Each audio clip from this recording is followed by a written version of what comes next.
Aspli seneng banget. Jadi jalan itu masih tanah, kalau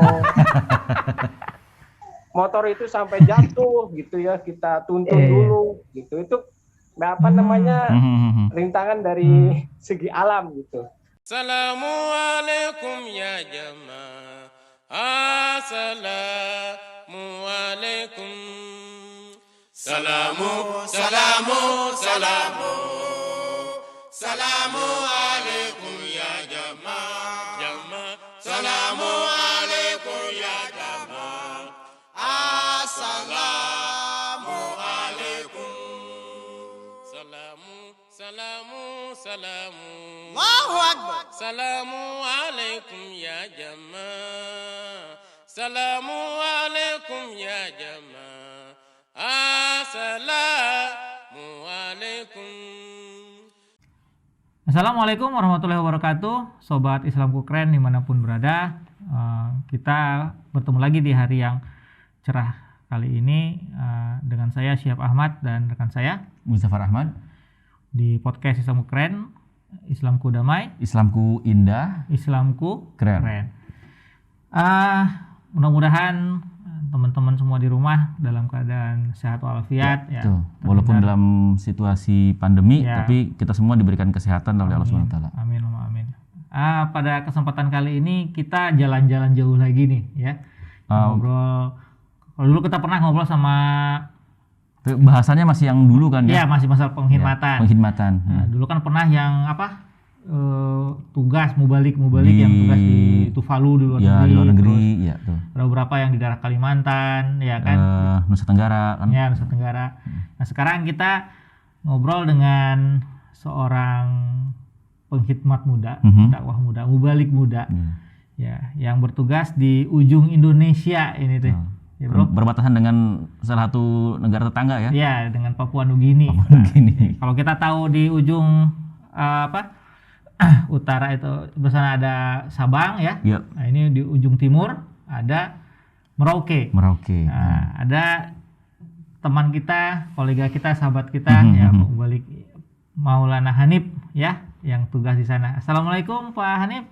Waalaikumsalam warahmatullahi wabarakatuh. Nah, gimana kabarnya Pak? Sehat? Alhamdulillah sehat Pak, semuanya di Merauke. Alhamdulillah. Lagi apa nih, musim panas, musim hujan di Merauke? Ini lagi pancaroba di Merauke, kadang panas, tiba-tiba hujan. Atau musim durian? Belum. Musim durian belum ya? Ada durian gitu di sana? Nggak tahu juga sih.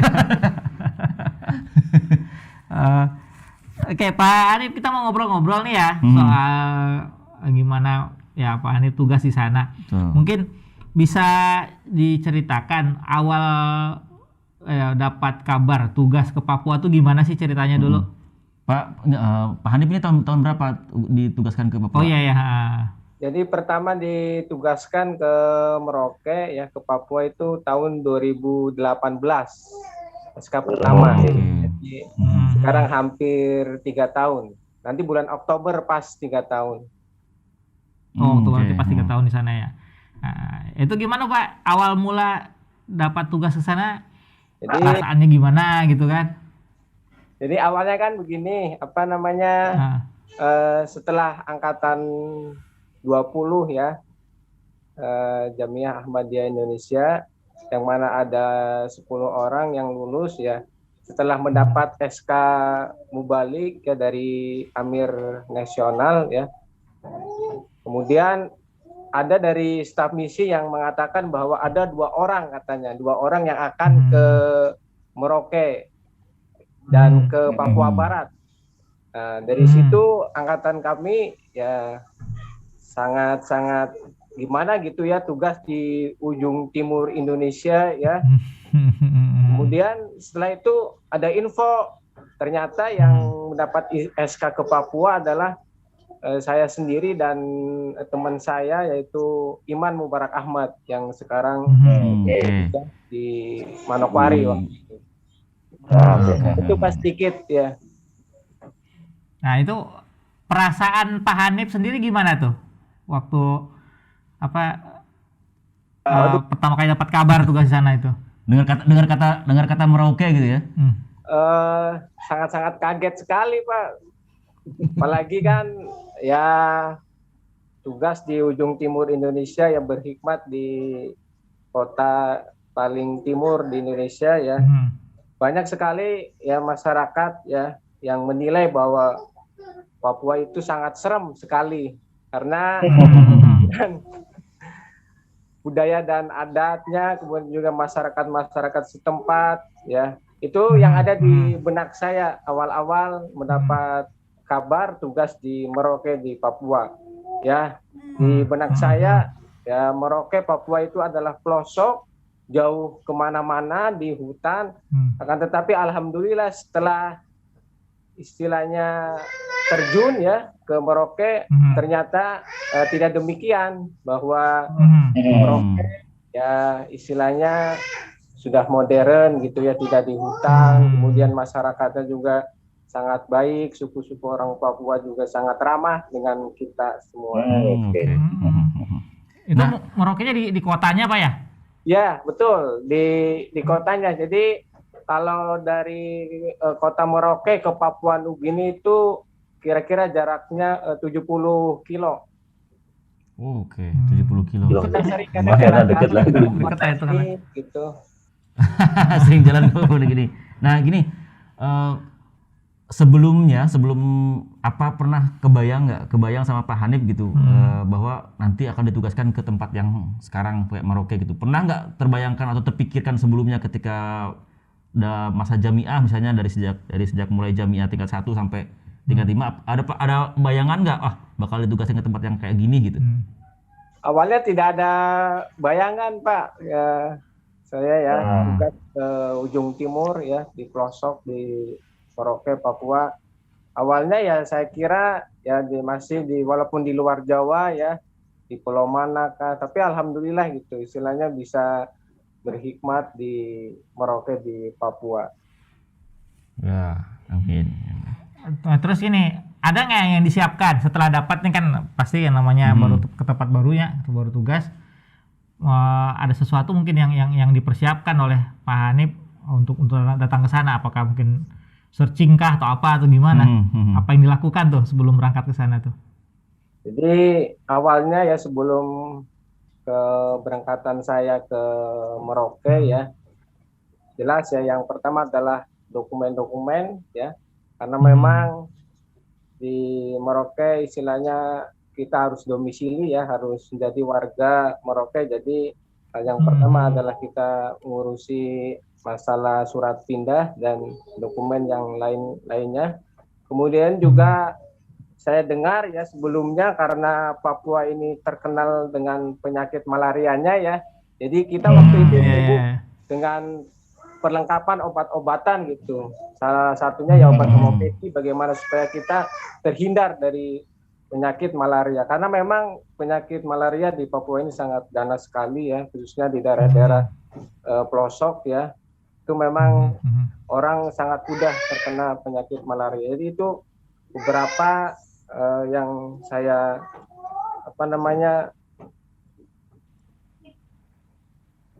persiapkan ya sebelum terbang ke Papua.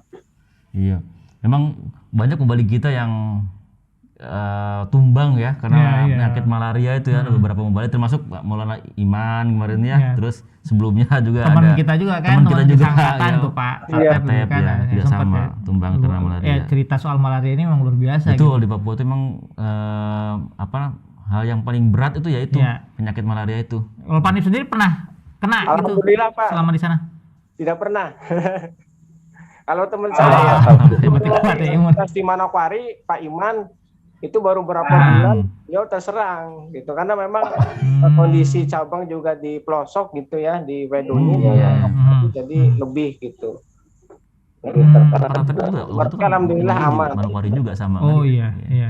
Emang Manokwari lebih ini ya, lebih ganas kayaknya. Ya, kalau daerah Papua Barat memang agak sedikit ganas ya, Manokwari, daerah Sorong, Kaimana juga gitu. Kalau Papua yang ganas paling di daerah Jayapura. Ya, balik kita yang tugas di Jayapura juga sama, sudah terkena malaria mungkin sudah 5 kali Iya. Wih, 5 kali ya. Iya. Nah, ini sekarang Pak Hanif. Nah, setelah tadi dapat SK ke Merauke dan lain sebagainya, persiapan sudah disiapkan ya, surat-surat dokumen dan sebagainya. Nah, sekarang perjalanannya sendiri ketika Pak Hanif ke Merauke itu perjalanan ke sana seperti apa? Apakah berat ke sana ke tempat tugas atau misalkan mudah karena misalkan pesawatnya langsung ke ini misalnya. Kayak gimana perjalanan waktu Bapak pertama kali ke sana itu? Jadi awal mula ya perjalanan saya ya bertugas ke Merauke ya. Awalnya itu kan angkatan 20 ya, 10 orang yang mendapat SK waktu itu bulan Oktober 2018 ya. Jadi tanggal 1 Oktober 2018 teman-teman saya yang tugas di wilayah Kalimantan, kemudian juga ada yang di Aceh, ya, kemudian di pulau-pulau yang lain itu sudah berangkat duluan gitu, tanggal 1. Ya, yang paling akhir saya dengan teman saya yang tugas di Manokwari. Waktu itu tanggal 2 Oktober 2018 landing dari Bandara Soekarno-Hatta itu jam 11 malam. Kemudian sampai di Merauke itu jam 9 pagi waktu Indonesia Timur. Perasaan saya ya sangat sangat deg-degan sekali ya pertama kali Merauke. Karena baru pertama kali juga gitu menginjakan kaki di tanah Papua ini. Oke. Tapi kalau dari bandara ke tempat tugasnya Pak Hanif itu kendaraan dekat aja atau jaraknya dekat atau bagaimana? Oh dekat Pak, kalau jarak dari bandara ke rumah misi itu kurang lebih 9 kilo. Dekat lah ya. Ya dekat, nggak terlalu jauh. Karena memang areanya masih sekitar kota Merauke. Terus yang dirasain apa nih Pak? Setelah landing itu kan pertama kali menginjakkan kaki ke tanah Papua gitu. Kan istilah Pak Hanif kan dari kecil sampai besarnya mah di Pulau Jawa gitu kan, mamanya kan. Apa nih yang dirasakan sampai ke ya mungkin tanah yang asing lah, selama ini belum pernah dilihat sama sekali dengan mata Pak Hanif sendiri gitu. Yang saya rasakan ya sangat degan sekali Pak, karena memang saya juga baru pertama kali ke tanah Papua, tapi saya ingat gitu dengan salah satu dosen ya ketika di Jamiah menyampaikan bahwa doa ya pertama kali kita menginjakan di tempat baru itu adalah Rabbi adkhilni mudkhala sidqi wa akhrijni mukhraja sidqi waj'alni min ladunka sultanan nasira. Ya alhamdulillah ya setelah menginjakan kaki membaca doa itu alhamdulillah perasaan yang tadinya was-was atau gelisah alhamdulillah jadi tenang, karena yang tadinya di benak saya adalah orang-orang suku, tetapi setelah datang ke Merauke ternyata banyak sekali orang-orang Trans ya, orang-orang Sunda, orang Jawa. Jadi di Merauke ini semua suku ada dari mulai Aceh. Pak Hanif sendiri sukunya sebenarnya dari Jawa ya? Kalau asli kelahiran Jawa, Tegal, Jawa Tengah. Cuma ya lama di Sunda, jadi ya banyak karena saya orang Sunda. Nada ngomongnya dari orang Sunda. Tapi memang lahirnya di Jawa. Betul. Iya memang ya ini sempat dirasakan juga mungkinnya oleh banyak lah para mubalik yang mereka bertugas ke tempat yang baru gitu. Maksud saya juga waktu pertama kali ke Kalimantan itu apalagi Pontianak itu kan panasnya luar biasa kan dibanding daerah lain yang Pulau Jawa lah.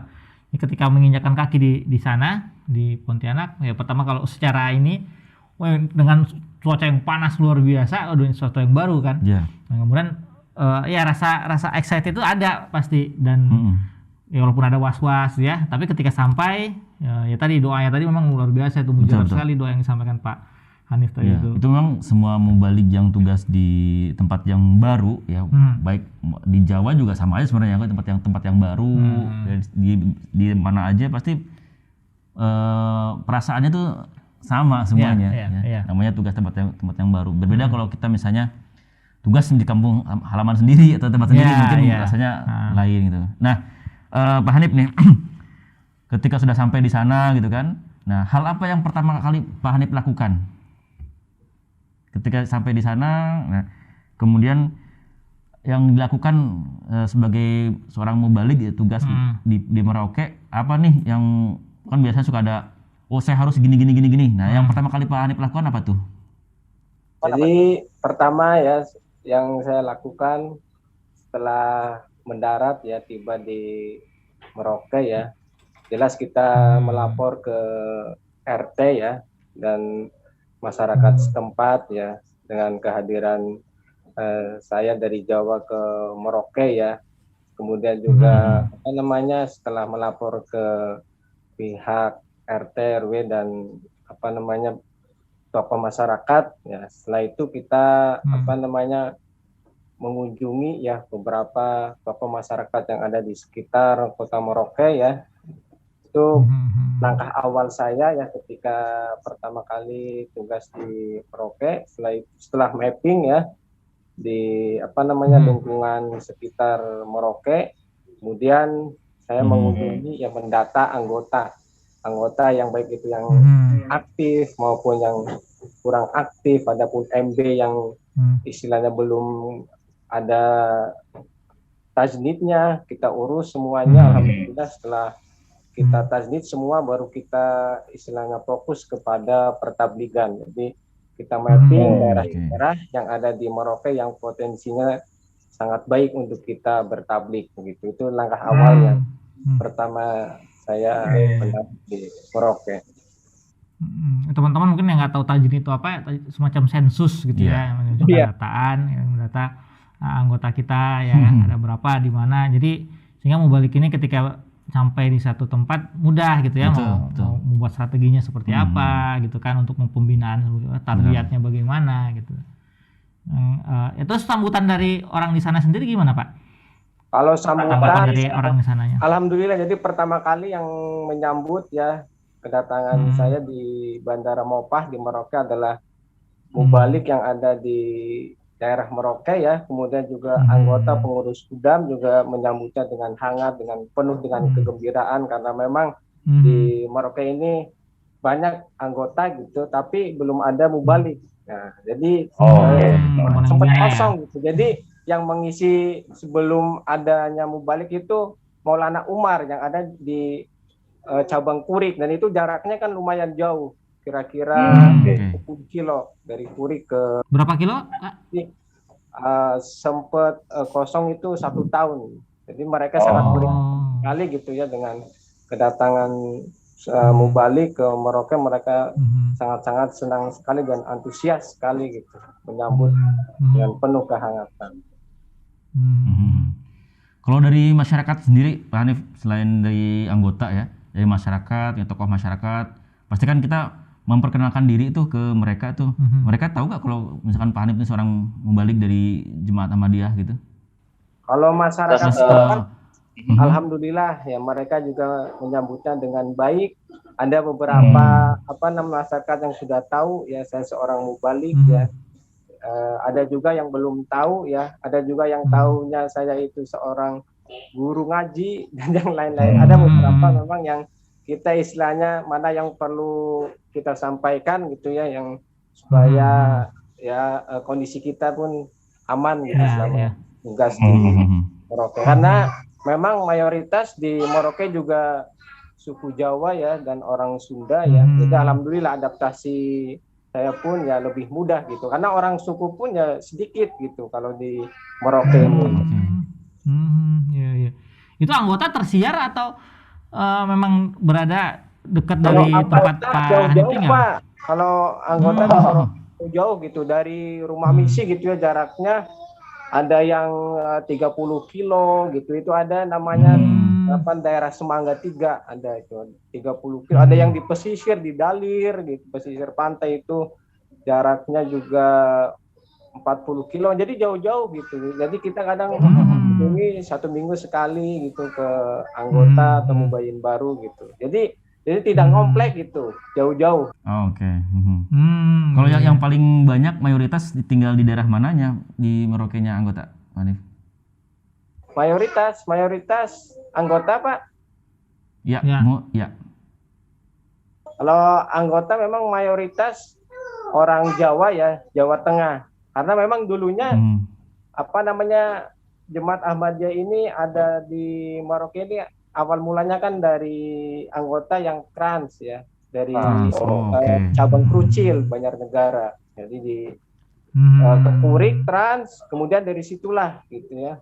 1 kakak, 2 kakak berkembang, banyak yang baiat masuk ke dalam Islam Ahmadiyah. Nah, cabang kota ini adalah anak dari cabang Kurik tersebut, karena memang banyak sekali anak-anak muda yang pindah gitu ya ke kota dari pekerjaan, kemudian juga sekolah kuliah di kota. Jadi disitulah gitu ya ada cabang kota Merauke yang tadinya dari cabang Kurik ya induknya, kemudian ini anaknya adalah kota Merauke. Oke. Kalau tantangan sendiri Pak Hanif selama di sana yang dirasakan ini apa nih Pak? Kan di sana mayoritas ini ya bukan Muslim kan di sekitaran tempat tinggal Pak Hanif. Nah itu. Kalau dari segi tantangan ya, tantangan selama tugas di Merauke memang ada beberapa ya yang kita hadapi ya di medan pengkhidmatan ini ya di Merauke. Ya salah satunya alam ya. Kadang kalau musim hujan ya ada daerah-daerah tertentu yang belum ada aspal gitu, belum nemu. Jadi kalau nemu aspal itu seneng banget gitu. Jadi jalan itu masih tanah, kalau motor itu sampai jatuh gitu ya kita tuntun dulu gitu. Itu rintangan dari segi alam gitu. Kemudian juga ada beberapa daerah-daerah yang rawan gitu, kayak di Merauke gitu. Kalau misalkan jam 9 malam ke atas, kalau kita lewat itu daerah rawan, ada pembunuhan dan ya biasalah orang-orang suku ini kan ya kebiasaan mereka kalau malam mabok ya di tengah jalan. Jadi ada beberapa daerah-daerah kalau malam hari tidak bisa dilewati gitu. Itu tantangan yang memang kita hadapi ya selama berhikmat di Merauke. Nah, sekarang tadi kita bahas mengenai tugasnya Pak Hanif di Merauke, terus keadaan di sana, sambutan bagaimana. Mungkin kita rekan-rekan di rumah juga mungkin belum tahu nih mengenai Merauke itu sendiri gitu ya. Nah, mungkin kita coba sedikit lah bahas mengenai Merauke. Nah, Merauke itu letaknya di mana sih Pak Hanif secara ininya? Kemudian sebesar apa sih itu Kabupaten Merauke atau kota? Kota Merauke ya. Masuknya daerah kabupaten. Kabupaten. Seberapa besar sih Pak kota yang Kabupaten Merauke itu kalau yang bisa kita bayangkan mungkin? Kalau Pulau Papua kan memang pulau yang terbesar kedua ya setelah Pulau Kalimantan Pak ya. Nah, kalau Merauke juga ini merupakan kabupaten terbesar yang ada di Papua Selatan kan. Ada wacana gitu ya Merauke itu akan jadi Papua Selatan. Kalau saat ini yang Merauke masih wilayah Papua, yang provinsi yang ada di Jayapura. Jadi memang kalau wilayah Merauke memang sangat luas sekali ya kabupatennya. Kita juga kadang pengen kunjungan ke luar harus menempuh jarak yang jauh gitu ya. Jaraknya ada yang 80 kilo, 100 kilo dan bahkan kita kadang nginap gitu di tengah jalan gitu karena memang jaraknya sangat jauh.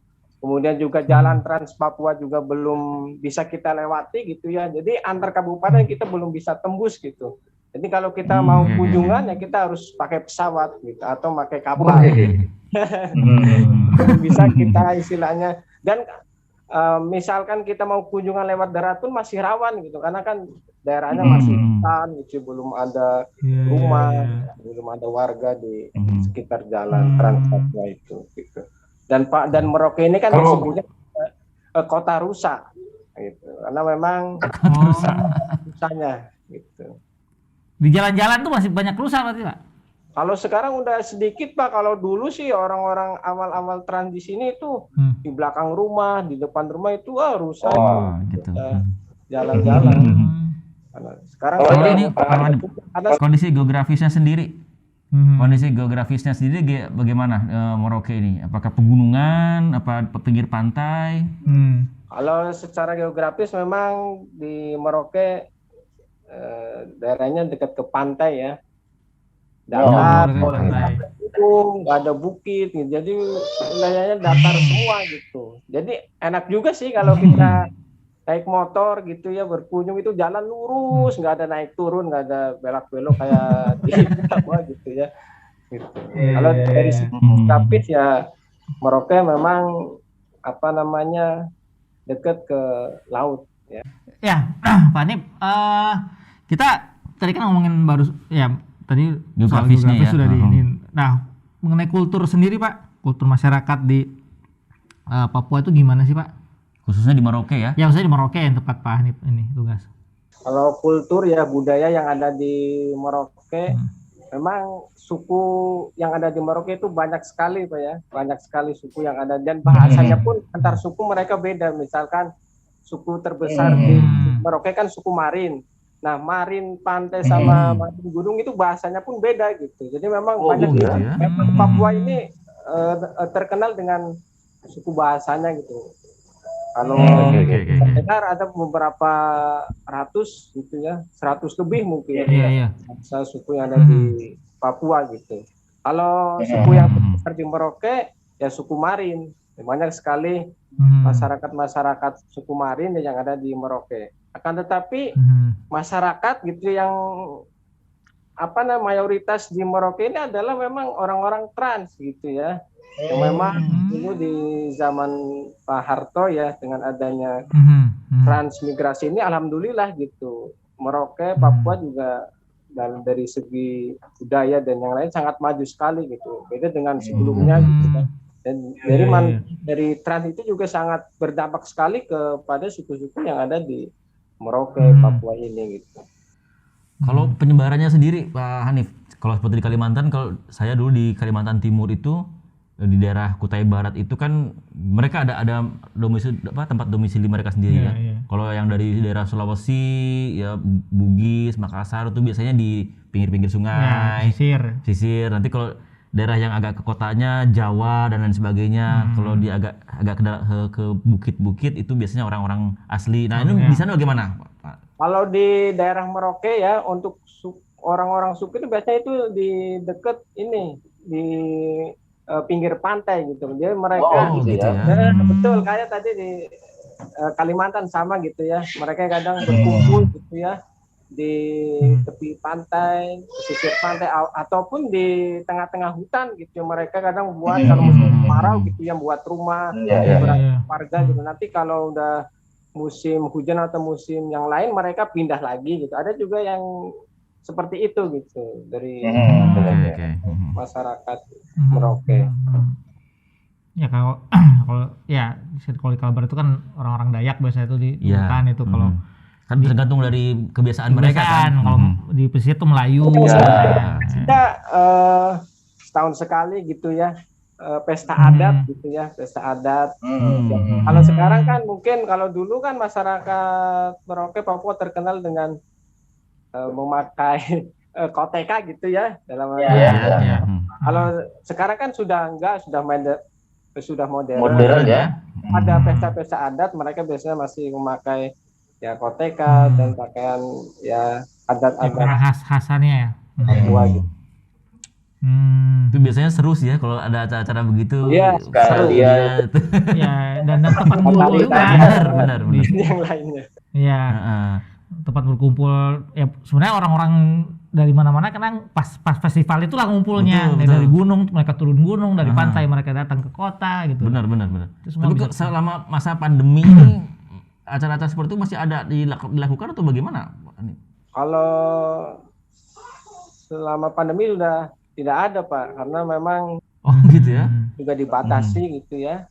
Jadi tidak ada gitu pesta-pesta ada. Tapi tingkat ini di sana nggak terlalu besar ya Pak? Yang Enggak Pak, alhamdulillah di sini nggak terlalu tinggi gitu ya untuk wabah corona ini. Ya, sudah mulai jauhan mungkin mau ke sana. Ini masih jauhan corona. masih bebas lah istilahnya kita mau. Iya. Oke. Nah, kita sekarang ke Islam di sana ya. Islam di sana sendiri gimana tuh Pak? Berapa banyak sih Islam yang ada di sana tuh yang di Kalau sejarah Islam masuk ke Merauke memang kan itu awalnya dari orang-orang Jawa gitu Pak ya, orang-orang Jawa yang berlayar kemudian singgah gitu ya, ada yang dari Jawa, Makassar, Aceh gitu. Jadi awal mula Islam ke Merauke ya itu gitu, dari orang-orang Jawa yang berlabuh ya dagang ke Merauke, kemudian berkembanglah gitu ya Islam di Merauke. Tapi memang Kota Merauke juga disebutnya kan kota Injil. Jadi memang untuk masyarakat suku Papua ya kebanyakan ya orang-orang Nasrani gitu ya. Papua ya memang kebanyakan dari Jawa gitu. Adapun Islam yang banyak ditempati oleh orang-orang suku ya di daerah Kaimana di Papua Barat. Makanya di sana alhamdulillah kembang gitu ya dengan adanya mubalik kita yang orang suku Papua ya. Maulana Hamid Sarpepa, alhamdulillah di sana banyak sekali orang-orang suku asli Papua gitu ya yang masuk ke dalam Islam. Iya. Itu dari Pak Hanif ke tempat ke Kaimana itu berapa jauh? Kalau dari Merauke ke Kaimana naik kapal sekitar 4 hari, bukan jauh. Sekarang lagi sama dari Jakarta ke Medan hampir lah. Iya, Jakarta Medan itu 4 hari itu. belum bisa jalan darat belum karena memang fokus jalan Trans Papua memang rencana sedang dibangun gitu ya jalan Trans Papua. Dan nanti ke depan sih mungkin kita bisa gitu dari Merauke ke Kaimana, ke Manokwari, ke Jayapura gitu. Untuk saat ini ya kita paling naik kapal ataupun naik pesawat kalau kunjungan. Oke. Sekarang ini kali ya. Jadi kita bahas mengenai Merauke, budayanya, penduduknya, lain sebagainya. Nah, kita coba seberang dikit nih ke tetangganya nih. Nah, Papua Nugini. Merauke itu berbatasan dengan salah satu negara tetangga ya, Papua Nugini. Nah, itu Pak Hanif sendiri udah pernah belum ke Papua Nugini? Oh, saya sering Pak. Gerbangnya lah paling nggak. Ke orang suku Papua Nugini, tapi memang dari orang-orang Papua Nugini juga masih satu suku dengan Merauke, Papua, Indonesia gitu.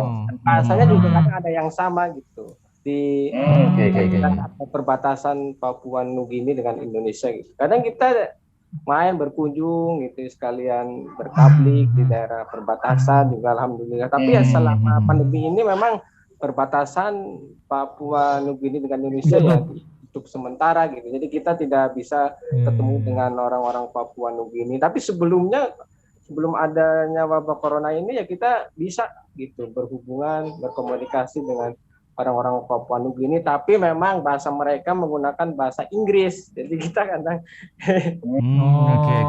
mereka tidak tahu gitu. Adapun bahasa suku gitu. Jadi harus orang-orang suku Papua juga yang menggunakan bahasa suku mereka gitu. Kalau dengan kita ya menggunakan bahasa Inggris gitu. Ya, bahasa Indonesia karena memang mereka bukan dari Indonesia kan ya. Ya, jajahan Portugis walaupun dekat dengan ini. Beda dengan Timur kan. Ya. Kalau Timur Leste itu kan memang awal dari Indonesia masih itu. Bisa inilah. Kalau Malaysia juga Melayu. Kalau itu memang jauh dia. Nah, itu perbatasan itu bentuknya gimana maksudnya? Apakah ada benteng atau hanya pagar saja?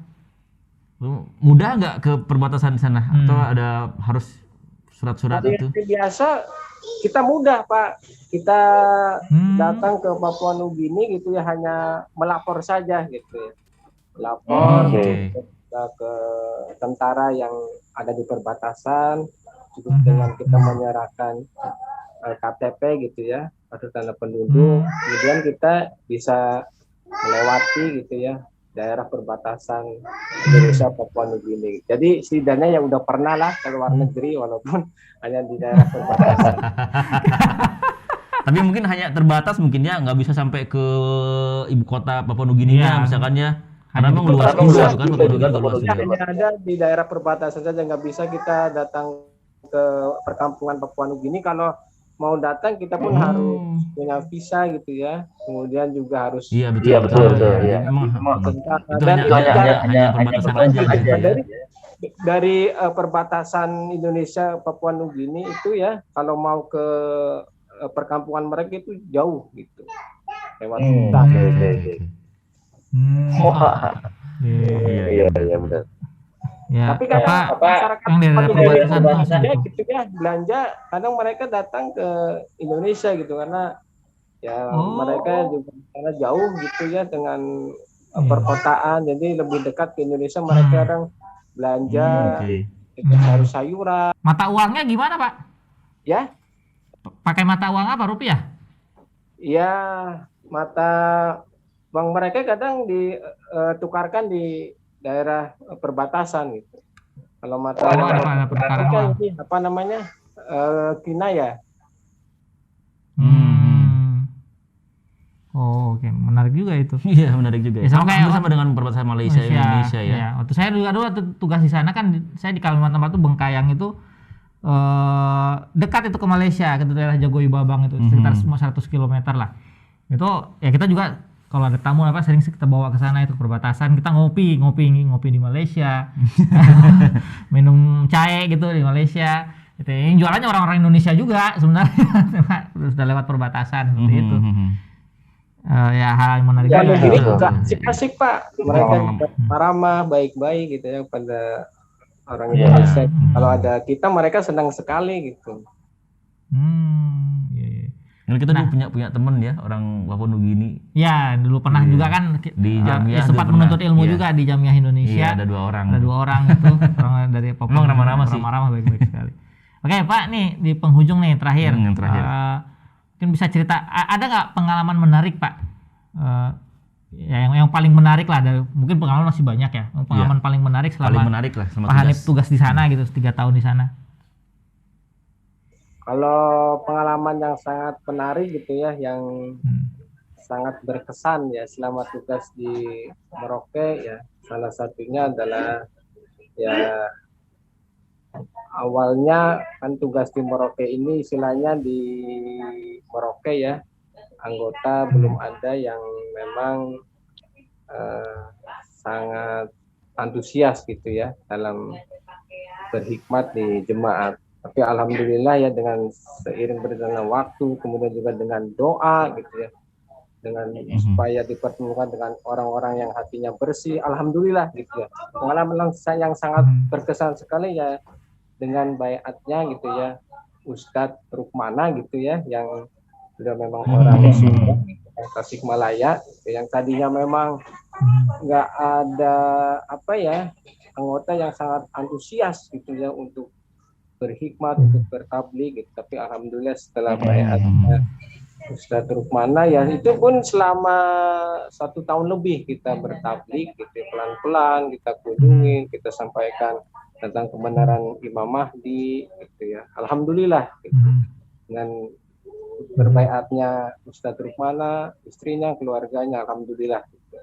Dengan semangat mereka, banyak sekali juga orang-orang yang memang tertarik pada Islam Ahmadiyah di Merauke ini. Itu memang pengalaman yang sangat berkesan sekali Pak ya, yang saya alami selama tugas ya berhikmat di Merauke ya. Alhamdulillah ini semata-mata karena karunia dari Allah Subhanahu wa taala. Ya, jazakumullah nih Pak. Hanif Udah ngobrol-ngobrol dengan kita ya. sudah mau meluangkan waktunya ya. Iya, berbagi pengalaman lah. Berbagi pengalaman. Salam buat ya saudara-saudara, teman-teman yang di sana, dan kalau main ke Jakarta main-main juga ke studio kami sini. Ya insyaallah Pak, nanti kalau main ke Jawa nanti mampir di studio Islamku Keren. Iya. Iya. Oke, Baik, sobat keren rumah, itulah ngobrol-ngobrol kita dengan Maulana Hanif ya, seorang mubalik ya, pendakwah, penghikmat yang berada di ujung Indonesia ya. Masih banyak sebenarnya mubalik yang bertugas di katakanlah di daerah-daerah yang betul. Sangat jauh, mungkin kita bisa gali lebih mudah ya. Dan masih muda gitu betul, ya. Betul. Jadi memang masa muda kita kalau memang kita gunakan untuk ya berkhidmat untuk agama, ya Allah Ta'ala juga insya Allah akan memberikan banyak sekali pertolongan untuk kita semua. Jadi sobat keren di rumah jangan pernah ragu, jangan pernah takut kalau kita punya niatan pengen jadi seorang pengkhidmat ya, baik itu jadi seorang mubalik ataupun dengan profesi yang kita punya, kita miliki, kita wakafkan diri kita berkhidmat, itu sangat baik sekali. Yang pertama kita selalu akan mendapatkan pahala ya dari Allah Subhanahu wa taala. Yang kedua, kita akan dapat banyak pengalaman dengan yang luar biasa. Yang sangat luar biasa. Gitu. Sekolah yang luar biasa gitu ya, untuk menjadikan kita orang yang lebih baik lagi. Ya. Mungkin itu dari kita ya, saya dan Pak Muzaffar juga Pak Hanif yang ada di ujung Indonesia sana. Sekali lagi semoga kita semua mendapatkan karunia Allah Ta'ala di masa yang seperti sekarang ini. Amin. Amin. Terakhir Pak. Ya Pak Hanif, ada yang menyampaikan? Terakhir. Salam juga dari kami Pak ya, untuk semua Islamku Keren dimanapun berada ya. Iya. Dari semua anggota yang ada di Merauke, Papua ya. Salam untuk semua ya anggota Jemaat Ahmadiyah di Indonesia ya. Kemudian juga mohon doa ya untuk perkembangan kemajuan ya, Islam Ahmadiyah yang ada di Merauke, Papua ini. Semoga ke depan lebih maju, banyak orang-orang yang menerima kebenaran ya Islam Ahmadiyah ini. Amin. Ya. Nah itu kita sama-sama doakan juga ya. Baik, kalau gitu saya Syihab, saya Muzaffar, pamit undur diri. Islamku damai, Islamku indah, Islamku keren. Assalamualaikum warahmatullahi wabarakatuh. Assalamualaikum ya jamaah. Assalamualaikum.